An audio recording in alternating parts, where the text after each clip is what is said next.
Today we're making Saltfish Acorn Squash Bowls, and we have one acorn squash here, halved and seeded, and we're just gonna start stabbing it with a fork. Take a little bit of olive oil, about maybe a teaspoon per acorn squash. Rub it in there.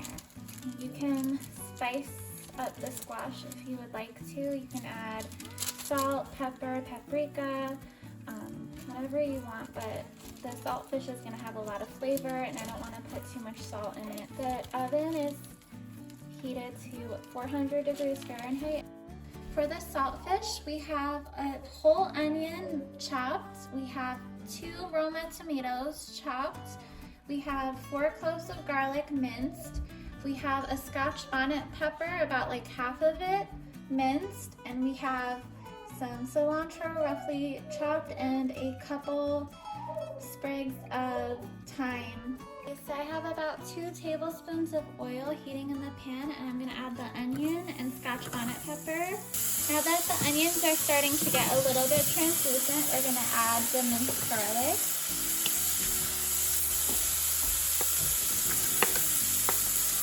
And now we're going to add the diced tomato. We're adding some thyme.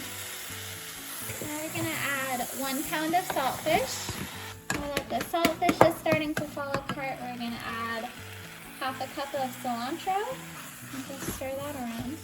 After actually about an hour of roasting at 400 degrees, the acorn squash is done, and you can tell by sticking a fork in it and making sure it's all soft. And then we're just going to put some saltfish directly in the bowl, like that. There we go. Yeah, Saltfish Acorn Squash Bowls.